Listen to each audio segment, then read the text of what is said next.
Check. There we go. Yes. I'm glad he's here You a good, lot. Melissa? Trust me. You good? You're good. You're good.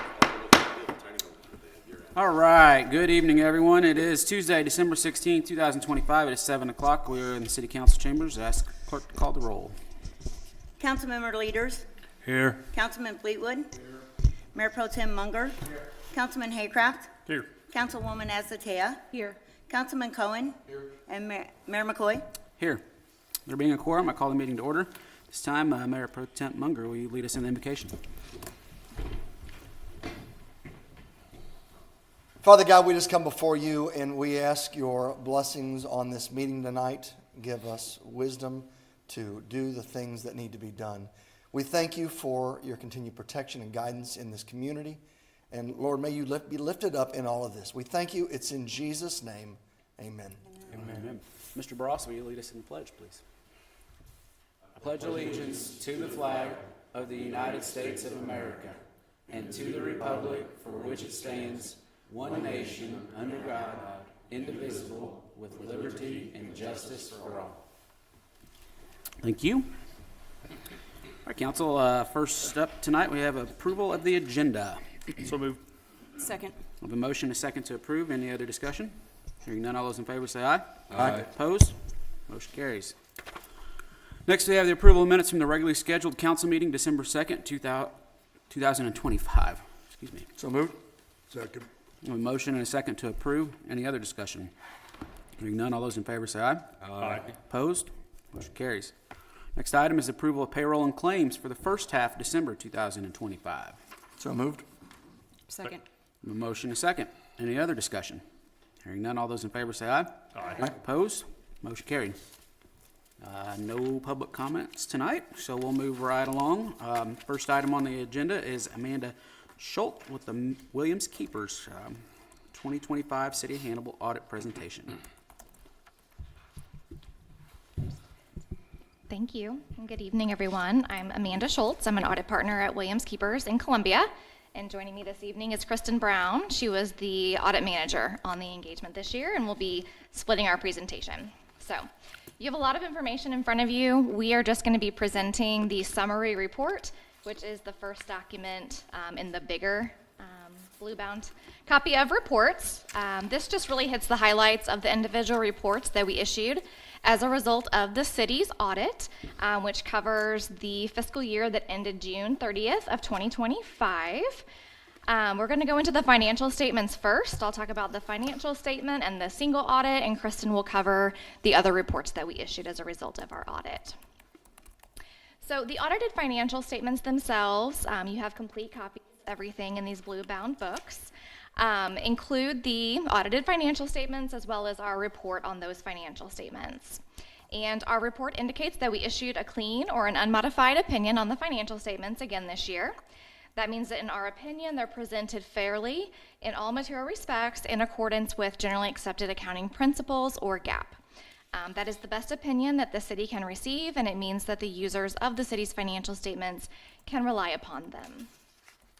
Management of the city is ultimately responsible for the preparation and fair presentation of the financial statements that we audited, but it is a common practice for us as independent auditors to actually prepare the financial statements as we're going through our annual audit process. So we did prepare the financial statements for the city again this year, but they were reviewed and approved by the city's management before they were issued just last week. We used our judgment determining how to audit the city again each year. We have to perform a risk assessment process, regardless of how long we've been working with an entity as their independent auditors, to determine where we should really apply or focus our audit procedures, and that's on areas where the financial statements could be misstated. So all that means we don't audit every single balance or every transaction that's included in these audited financial statements. We just can't do that as part of our audit, but we've done enough work in order to be able to give that clean or unmodified opinion on these financial statements. The financial statements themselves are so lengthy because they include two different sets of financial statements. There are the government-wide financial statements on pages 13 and 14. Those are full accrual, so they include all of the long-term assets and liabilities that the city is required to report in those statements. And following those are fund financial statements, which is probably more similar to what you're seeing on a more regular basis internally outside of the audit process each year. There's detailed information on each of the city's funds. The governmental funds come first, followed by the proprietary funds, which are essentially the utilities. And the city also has a few fiduciary funds as well. So there is detailed information on all those individual funds included in the statements that follow the government-wide statements. Moving on to page 2 of the summary report, there is a table at the top that summarizes the highlights of financial statements, again, where everything is required to be put together for the city. This table here is comparative. The financial statements themselves are not. They're generally not for governmental entities, otherwise they'd be about double this size, and nobody really wants that. So we don't include a lot of comparative information in the audited financial statements, but there is a section, the management's discussion and analysis, on pages 4 through 12, that kind of highlights the changes in the various categories that are summarized and presented here. But it goes into a lot of good information about what happened during the fiscal year under audit, the economic outlook ahead, and is written, again, from city management perspective. So if you're going to read anything in the audited financial statements, I would check out the management's discussion and analysis, again, on pages 4 through 12. This table does, in the comparative column for fiscal year 2024, include an asterisk which notes that that column has not been restated for restatements that were made during 2025. I just wanted to point out that's nothing of concern. Kristen will talk a little bit about a new accounting standard that was required to be implemented by the city during fiscal year 2025 that required a restatement to prior year financial statements. So she'll touch on that in a bit. Something the city was required to do, not necessarily a bad thing that we had to restate prior year balances. I'll also cover the single audit. So because the city had expenditures of federal awards that exceeded $750,000, it was required to have a single audit performed again this year. The city had federal expenditures of a little over $2 million as reported in the schedule of expenditures of federal awards. That's towards the back of the audited financial statements. There's a detail of all the individual grants that were awarded and how much was spent under each one. We do issue 2 additional reports as a result of this single audit. There's one on pages 78 and 79 that deals with internal control and compliance related to financial reporting. It did include a material weakness and a significant deficiency in internal control this year. Kristen's going to cover that a little bit more when she presents the management letter here shortly. The other report on pages 80 through 82 is on internal control and compliance related to major federal programs. So essentially what we detail tested for compliance in the single audit. And that expresses an unmodified or a clean opinion on compliance and did not have any findings.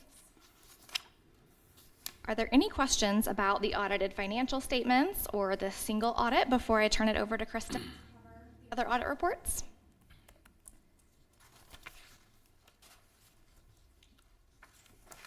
You're off the hook. Yeah. All right, I will be covering next the auditor's communication letter. So this letter consists of comments about our audit process and its results, which are required under our professional standards to communicate to the council.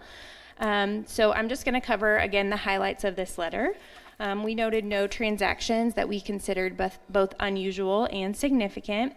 There were 2 new accounting standards that were required to be implemented by the city for year 2025. The first was related to compensated absences, GASB 101. And this required, as Amanda mentioned, a restatement to the prior year balances to be in compliance with that new standard. Essentially, it required the city to accrue for additional vacation and sick leave that could be used in the future by employees. And then GASB 102 related to certain risk disclosures, and it did not have an impact on the city's financial statements. Next year, GASB 103 related to financial reporting model improvements, and GASB 104 related to the disclosure of certain capital assets will be required to be implemented. Also, as part of our audit process, we evaluated the key factors and assumptions that were used to develop significant estimates that are included in the financial statements, and we found them reasonable in relation to the financial statements as a whole. We also noted that the disclosures in the financial statements were neutral, consistent, and clear, and all required disclosures are included. We did find the accounting records to be in good order, although we did propose several significant audit adjustments as a result of our procedures, primarily related to recording year-end accrual balances and GASB 34 activity and balances. And then lastly, we had no disagreements with management on accounting or auditing issues and no difficulties in performing our audit procedures. The next letter I'll cover is the management letter. So this letter is used to communicate any findings we may have about the city's internal control and other matters that we deem significant enough to warrant your attention. So the scope of our audit engagement is not directed towards an opinion on internal control, but we do consider internal control as a part of our audit process and designing our audit procedures. A material weakness in internal control is a deficiency or a combination of deficiencies, such that there could be a reasonable possibility that a material misstatement could occur in the city's financial statements that would not be prevented or detected and corrected in a timely basis. So we did identify one material weakness in the city's internal control related to bank reconciliations and controls over cash. There was one material cash transaction that was not recorded in the general ledger in the previous years. This related to a contribution received by the library. And so we did make a significant adjustment during the fiscal year 2025 to correct that adjustment, to correct those cash balances.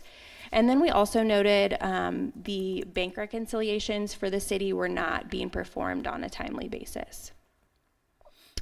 And then the next item I'll define is a significant deficiency. So this is either a deficiency or a combination of deficiencies that is less severe than a material weakness, but important enough to merit your attention.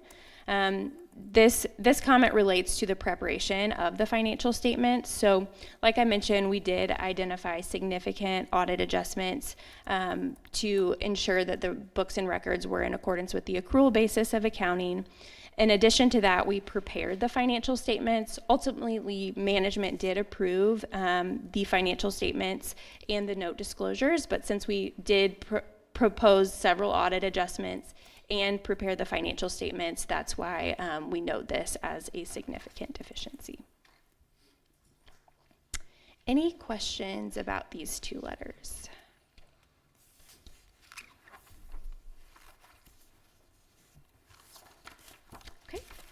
Well, thank you all again for having us this evening, and we always appreciate the opportunity to be of service. Thank you. Thank guys you. very much.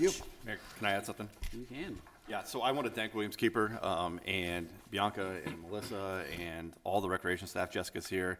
The amount of work it takes to go through an audit is not days and weeks, it's months. And so it is significant. This one was a little challenging in that, you know, we're replacing a city clerk that has been here, our city collector that's been here for a long time, a new city manager. We're trying to do new software systems, and it's just kind of all whammies together. So as we go through with our new software systems in the future, I think it's going to be a lot simpler. I think Bianca would add that, and Jessica. And so I think this guy's looking up for that with the new system. So, but thank you to Williams Keeper for all their hard work. Will that new software, I assume, alleviate that challenge with that last audit that, or the weakness that you observed just a bit ago? Potentially, okay. The reconciliations or the Yes. preparation of the financial statements? The preparation of it. The preparation of the financial statements. Yeah, we are hopeful that before each audit period going forward, really, regardless of the accounting system used, that the majority of those adjustments would be made, so we can come in and really apply those audit procedures instead of doing the accounting. But previously, the city's accounting system has had its limitations where it's not allowed for much more than the cash basis of accounting. So like Ian mentioned, there's a lot that goes into those year-end accruals and GASB adjustments and why it takes so long and why we propose so many adjustments. The new system should be capable of handling Good. those transactions, so we'll have an update next year. Yeah. Melissa, do you want to add anything since you were heavily involved as well? I think Bianca, I think everybody did a really good job. We appreciate William Keepers. You guys were so patient with us. We also transitioned from a self-funded insurance to a fully funded insurance. which caused a bit of chaos because we weren't able to get third-party information. So there was just a lot of kind of frustrations and issues with this. So we appreciate you being so patient and helping us work through it, and we're very grateful. Right. Anything else, council? All right. Thank you, ladies. Appreciate it. Thank you. All right, council, next item on the agenda is under my name. I have an approval of reappointment to the Hannibal Municipal Assistance Corporation. This is a second reading for John Oberman for an appointment for a term to expire in June of 2028, and I would entertain a motion to approve. So moved. I have a motion and a second. Any other discussion? Hearing none, all those in favor say aye. Aye. Opposed? Motion carried. Next is a fun part of the job for me. If I could have Officer Deacon Stewart and Officer Michael Bean to come up here by the flagpole. And anybody else, I don't know, Chief, if you want to come up now or when I get done, or Yeah, Chief, will anybody. you kind of share with us? I was gonna Share do, with everyone? I was gonna do that after I swore him in, if that's all right. I'll try to get this right. Look, let me swear them in first before you start talking about how bad they did it in class and all. Yeah, they were horrible, so.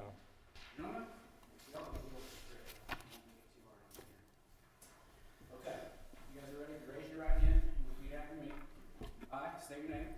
I, Deacon Stewart, Do solemnly swear that I will protect, defend, and preserve the Constitution of the United States solemnly swear that I will protect, defend, and preserve the Constitution of the United States and the Constitution of the State of Missouri, and the Constitution of the State of Missouri, and that I will, to the best of my ability, and I will, to the best of my ability, enforce the laws of the United States and the State of Missouri, enforce the laws of the United States and the State of Missouri, and the ordinances of the City of Hannibal, and the ordinance of the City of Hannibal, and that I will constantly strive to cooperate with and promote cooperation with all regularly constituted law enforcement agencies, and that I will constantly strive to cooperate with and promote cooperation with all regularly constituted law enforcement agencies, and officers in the performance of duties of mutual interest and obligation.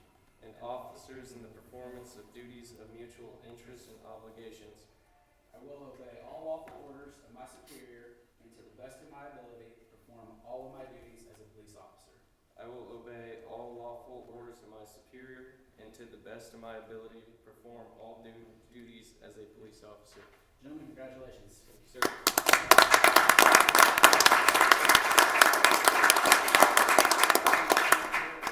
The Chief's gonna You gonna brag give a on me? little Yeah, update. this is difficult because they both have kind of an interesting history here, so it's a little less straightforward how they came to Hannibal. So Officer Stewart there came from Montana.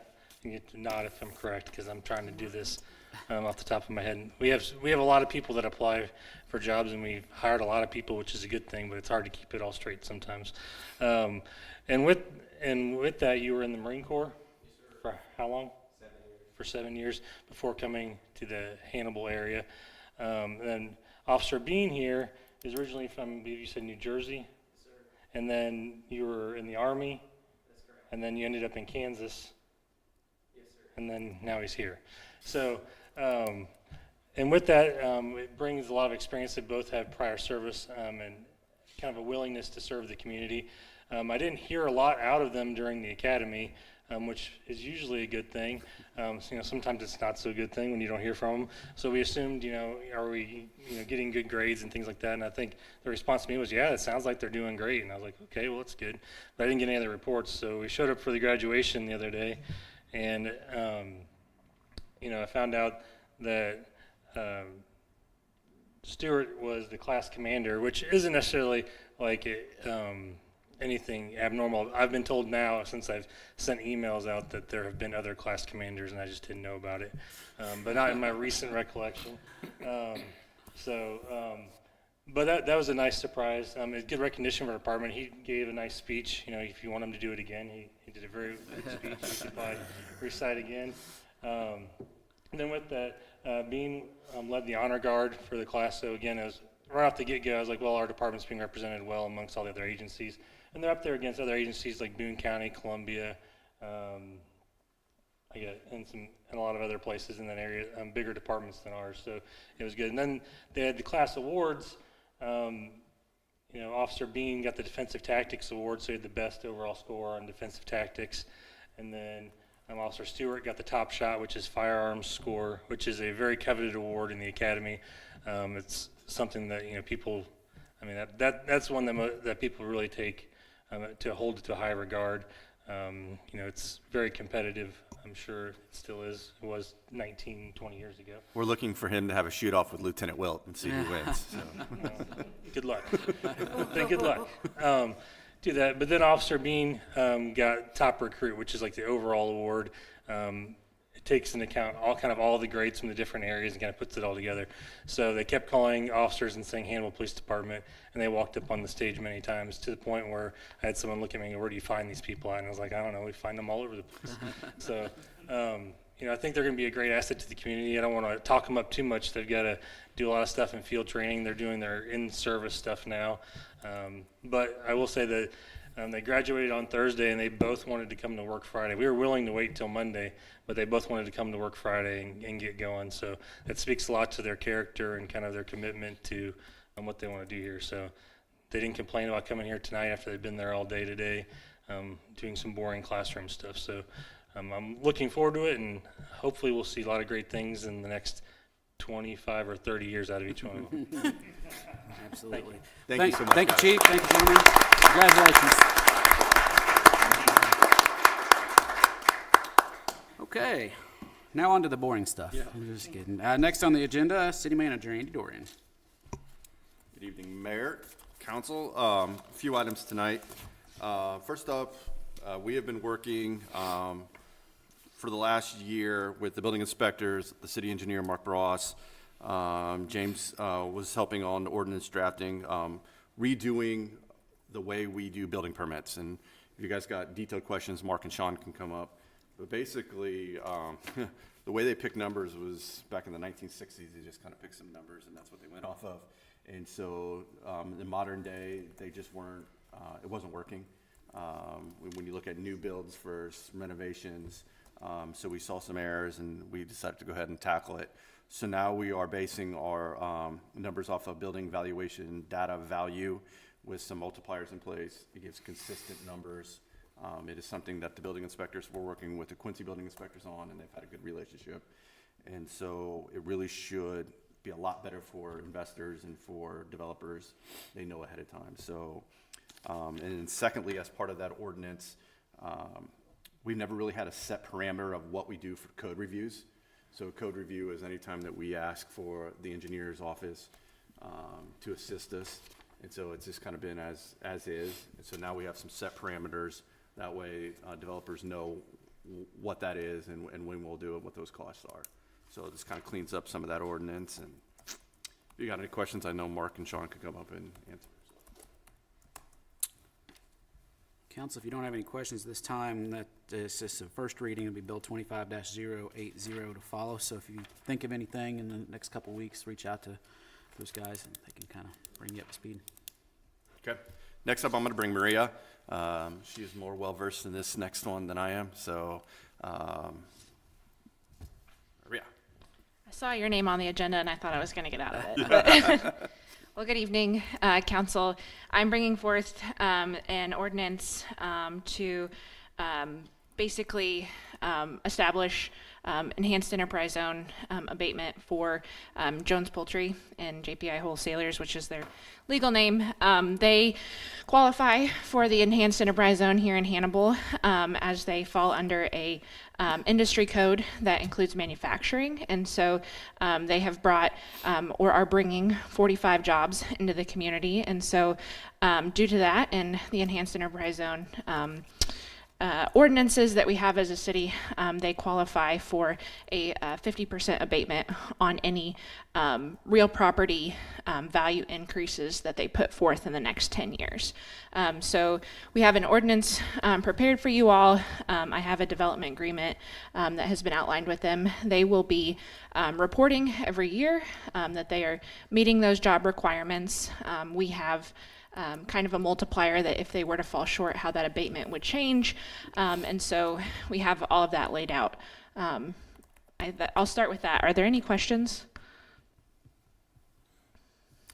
I think I have one. Sure. As I read through it, are these two different companies, or is that a subsidiary of Jones? Subsidiaries. So they have a holding company that holds the property, as well as JPI Wholesalers is the actual business entity.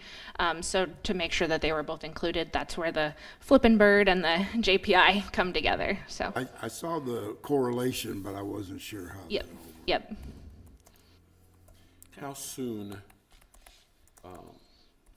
you're probably more of an inside track than I have, but I've been hearing for years, Jones Poultry going to be coming out there out on Warren Barrett, and nothing ever seems to be happening, and there was a hold for a while, or what's the latest? Yeah, so that's the reason I'm here tonight, is because they have been able to finish their full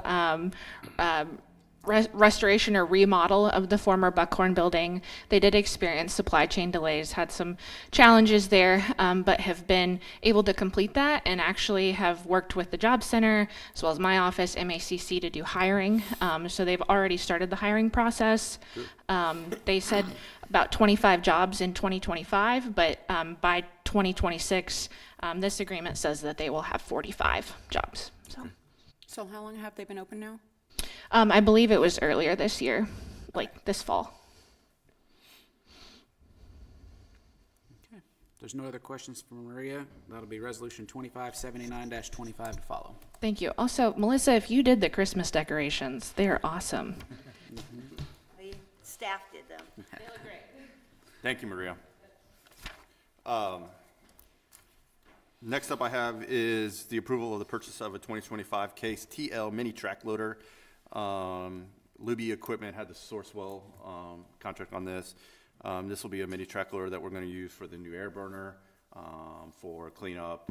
And so the good thing about this one is the surplus equipment that we did earlier the year, we made about 60 to 70,000 on Purple Wave selling that. So that will cover the entire cost of this. So no difference to the budget. So You're anticipating my question. So, thank you. motion, we just need a motion on that. Yep. If council doesn't have any questions, I entertain a motion to approve. Second. Motion and a second. Any other discussion? Hearing none, all those in favor say aye. Aye. Opposed? Motion carried. Okay. Andy's got one more thing, Ryan, sorry. Yeah. Do you want this exciting one or you want me to do it? You can take off with it. So- You're the one that did all the hard work. Actually, before he says anything, Andy, Councilman Cohen, Councilman Munger, and Melissa really get the credit for this one because they've been hammering away at it for a while, so. So obviously, St. Elizabeth is something that we've all been talking about for several years now, and one of the mayor's biggest things that he wanted to get accomplished was getting this building down. So we went out for RFQs for an engineering firm to assist that process. Councilman Cohen and Councilman Munger and Melissa sat in on those interviews. We interviewed several firms. A lot goes into tearing a building down of this size with environmentals and different things that has to go on. So it's a very complicated process. And so throughout, we decided to pick Klingner and Associates. They demonstrated a lot of experience in this and someone that we work with closely and trust. So they have submitted the first phase of the bid, design phase, at $104,500. To get this going, we expect to start immediately and working with their crew. There'll be a lot of different meetings and a lot of process. So we're pretty excited. This is the first step. So we can answer any questions that you guys might have. How long a process is this, do you anticipate? Next week. Oh, wow, that's perfect. I told you they were good. Yeah. We said they were. It'll definitely be a few months, Few months? for Wow. design. And Still very fast. Yeah. Ideally, we could have something later in the year. And Possibly so- bids for demo crews? Potentially, don't you think, Mark? Yeah. Yeah. Wow. So will you guys be responsible for finding that contractor, or will it open bid process? Okay. Yep. We've identified a few that we know do this already, but it'll be a very lengthy, detailed process. There's a significant amount of abatement that has to happen The city has to make some decisions on what they want to do with the land. We've got a stormwater system that runs right down the middle, so we've got roads and neighborhoods and air quality, so there's a lot that we'll have to do. But Bianca and I have been working on the finance side of it, and as long as the engineering estimate that comes out is not too crazy, I think we can be able to do it this year. But that is also part of it. They will work on an engineer's estimate for us. And I just want to say, because I don't know if anybody at home couldn't hear, Mark Bross was the one that commented back on the councilman's questions. Hopefully May, June timeline that we have a contractor in place and can start work on this is what he said. And then also the second part of that was to be through a bid process. So just want to make sure people at home could hear what Mark said. So any other questions from the council at this time? No, but when you said by the end of the year, I was thinking, we're pushing it pretty close here. I'm already into this 26, yeah. Yeah. Christmas of 26. Bob and Melissa live nearby, so they've agreed to help put it down. So. Brick by brick, right? Yeah. Okay, council, if there is no other questions, that'll be resolution 2581-25 to follow for approval tonight. That's all I have. Thank you, Mayor. Thank you, Andy. All right, Chief Nyson, sorry about that. Next up, Chief Nyson, Fire Chief, approval of surplus property. Mayor, Council, good evening. I'm here tonight to seek approval to surplus a 2015 Ford Explorer with 160,000 miles on it. We obtained this vehicle a few years ago from HPD. They had used it for a few years, and then we had used it for a few years. And we have since replaced this vehicle with some vehicles we got on grant within the last year. So we would be using Purple Wave to auction this. The buyer pays a 10% buyer's premium, as always on our surplus stuff, and there's no cost to us to do this. Chief, just out of curiosity, what was the year on this truck again? 2015. So we've certainly got our good use out of it Yes. between the police Both department and departments got fire good use department. out of Yes. it. Okay. If there's no other questions, entertain a motion to approve. So moved. Second. Motion is second. Any other discussion? Hearing none, all those in favor say aye. Aye. Opposed? Motion carried. Thanks, Chief. Thank you. Next up, we have Jacob Nocky, Police Chief. department that can use it? Yeah. Couple items tonight, looks like, Chief. Should have 3 on there. I will say first, this should be my last time I'm up here about the Blue Shield grant. These should be all the purchases. So I apologize for that. Usually when we do these grants, it's usually one item and one time thing, but this has turned into 2 meetings and 4 different things. So with that, once again, we received the $50,000 grant. We were able to use the funds various ways for officer safety and some equipment. With that, one of the things that we put in for was 2 rifle-rated ballistic shields.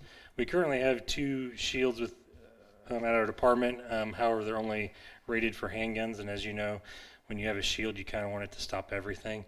For those situations that require, the safety for our officers and to be confident that whatever someone has, that it's going to stop it. So with that, they're rather expensive, which is why we looked for them on grant. $14,410.60 is where the price came in at for these from a company called TYR Tactical. Had a chance to see these before at a conference, and they're very nice. They actually have a dolly system where you can hook them together and make a little movable bunker that has wheels that you can actually move it down a hallway or somewhere like that, because as you can probably guess, they are extremely heavy because of their rating on that. With that, there was a cooperative purchase agreement through the Virginia Sheriff's Association along with that. And once again, this isn't funding that's coming from the city, it's coming from the state of Missouri and the Blue Shield grant. They're just seeking approval to make that purchase on that grant. I'll make the motion. Second. I have a motion and a second to approve the purchase of the ballistic shields, $14,410 Blue Shield grant purchase. Any other discussion? Hearing none, all those in favor say aye. Aye. Opposed? Motion carried. Okay, and then the last item for the Blue Shield grant doesn't specifically deal with officer safety, but it deals with investigative tool with the department.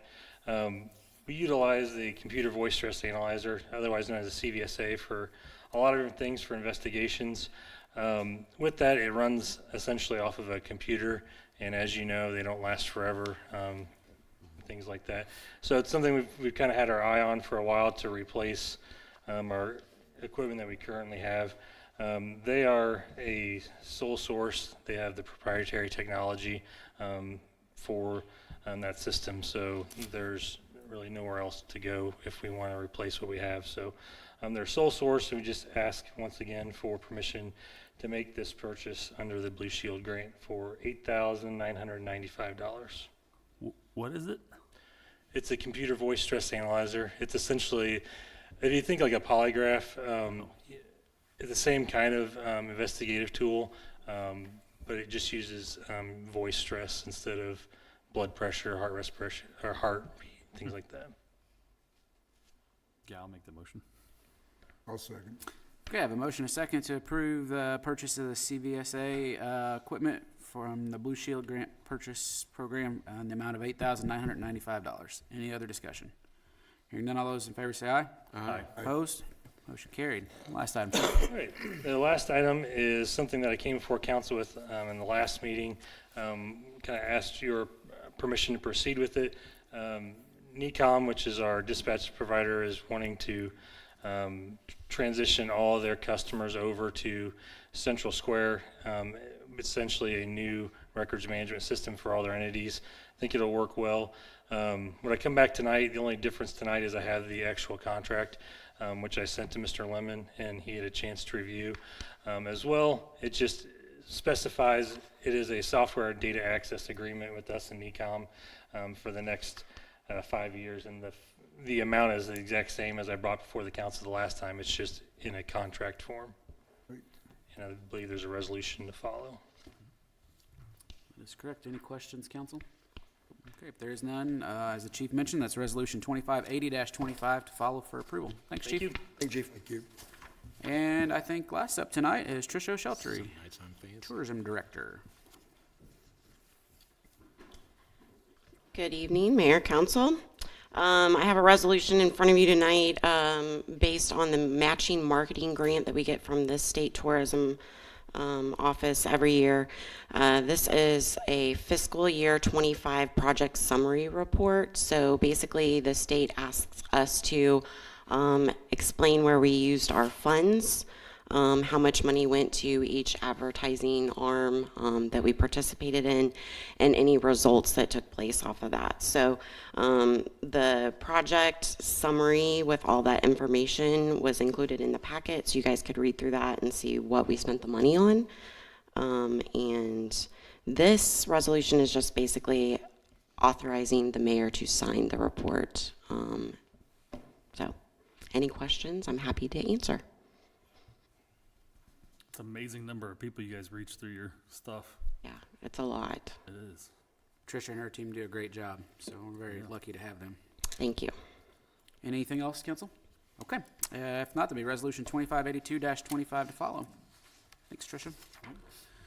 All right, next item up is bill number 25-078. I need a motion to have the clerk give this bill a second and final reading. So moved. Second. A motion a second. Any other discussion? Hearing none, all those in favor say aye. Aye. Opposed? Motion carries. Bill number 25-078, an ordinance adopting and imposing an additional city sales tax of 0.5% for the sole purpose of improving the public safety of the city of Hannibal. Second and final reading. Councilman Leaders? Yes. Councilman Fleetwood? Yes. Mayor Pro Tem Munger? Yes. Councilman Haycraft? Yes. Councilwoman Azatea? Yes. And Councilman Cohen? Yes. Now declare bill number 25-078 duly approved and adopted on this day. Next, we have bill number 25-079. I need a motion to have the clerk give this bill a second and final reading. So moved. Second. Motion a second. Any other discussion? Hearing none, all those in favor say aye. Aye. Opposed? Motion carries. Bill number 25-079, an ordinance of the City of Hannibal amending the fiscal year 2025-2026 payroll ordinance number 1 relative to the addition of one police officer salary. Second and final reading. Councilman Leaders? Yes. Councilman Fleetwood? Yes. Mayor Pro Tem Munger? Yes. Councilman Haycraft? Yes. Councilwoman Azatea? Yes. Yes. Councilman Cohen? Yes. All right, I now declare Bill number 25-079 duly approved and adopted on this day. Next, we have Bill number 25-065. I need a motion to have the clerk give this bill a second and final reading. So moved. Second. A motion and a second. Any other discussion? Hearing none, all those in favor say aye. Aye. Opposed? Motion carries. Bill number 25-065, an ordinance accepting the dedication of streets in Timberview Terrace subdivision and authorizing the mayor to sign the dedication of streets to public use. Second and final reading. Councilman Leaders, Yes. Councilman Fleetwood, Yes. Mayor Pro Tem Munger, Yes. Councilman Haycraft, Yes. Councilwoman Azatea, Yes. and Councilman Cohen. Yes. I now declare Bill number 25-065 duly approved and adopted on this day. Next, we have Bill 25-080. I need a motion to have the clerk give this bill a first reading. So moved. Second. I have a motion and a second. Any other discussion? Hearing none, all those in favor say aye. Aye. Opposed? Motion carries. Bill number 25-080, an ordinance revising Chapter 7, Buildings and Building Regulations, Article 2, Technical Codes and Standards, Division 1, generally by amending Section 7-26 and further by creating a new Section 7-27. First reading. All right, council, next up, we have Resolution 2579-25. I need a motion to have the clerk give this resolution reading and call the roll for adoption. So moved. Read this. Second. I have a motion and a second. All those in favor say aye. Aye. Opposed? Motion carries. Resolution 2579-25, a resolution granting an exemption from assessment and payment of ad valorem real property taxes on improvements to certain real properties located within the city enhanced enterprise zone and approving a development agreement in connection therewith, all pursuant to the Enhanced Enterprise Zone Act. Councilman Leaders, Yes. Councilman Fleetwood, Yes. Mayor Pro Tem Munger, Yes. Councilman Haycraft, Yes. Councilwoman Azatea, Yes. and Councilman Cohen. Yes. And I declare Resolution 2579-25 duly approved and adopted on this day. Next, we have Resolution 2580-25. Need a motion to have the clerk read this resolution and call the roll for adoption. So moved. Second. A motion, a second. Any other discussion? Hearing none, all those in favor say aye. Aye. Opposed? Motion carries. Resolution 2580-25, a resolution authorizing the mayor to execute a software and data access agreement between the city of Hannibal and NECOM for a 5-year contract for access, support, and implementation of a records management system. Councilman Leaders, Yes. Councilman Fleetwood, Yes. Mayor Pro Tem Munger, Yes. Councilman Haycraft, Yes. Councilwoman Azatea, Yes. and Councilman Cohen. Yes. Now declare Resolution 2580-25 duly approved and adopted on this day. Next, we have Resolution 2581-25. I need a motion to have the clerk read this resolution and call the roll for adoption. So moved. Second. I have a motion and a second. Any other discussion? Hearing none, all those in favor say aye. Aye. Opposed? Motion carried. Resolution 2581-25, a resolution authorizing the mayor to execute a $104,500 engineering service agreement between the city of Hannibal and Klinger and Associates for the design and bidding portion of the demolition of the former St. Elizabeth Hospital. Councilman Cohen. Yes. Or Leader, sorry. Melissa got a little excited. Everybody, we're just patting on. Yes. Councilman Fleetwood, sorry. Yes. Mayor Pro Tem Munger. Yes. Councilman Haycraft. Yes. Councilwoman Azatea. Yes. Councilman Cohen. Definitely. It's my honor to declare Resolution 2581-25 duly approved and adopted on this day. Thank you, council. Next, we have Resolution 2582-25. I need a motion to have the clerk read this resolution and call the roll for adoption. So moved. Second. I have a motion and a second. Any other discussion? Hearing none, all those in favor say aye. Aye. Opposed? Motion carries. Resolution 2582-25, a resolution for the mayor of the city of Hannibal to sign the fiscal year 2025 co-op project summary report due to the Missouri Division of Tourism for the grant award. Councilman Leaders, Yes. Councilman Fleetwood, Yes. Mayor Pro Tem Munger, Yes. Councilman Haycraft, Yes. Councilwoman Azatea, Yes. and Councilman Cohen. Yes. Now declare Resolution 2582-25 duly approved and adopted on this day. And the last item tonight, council, is closed session in accordance with RSMO 610.021, sections 1, 2, and 12.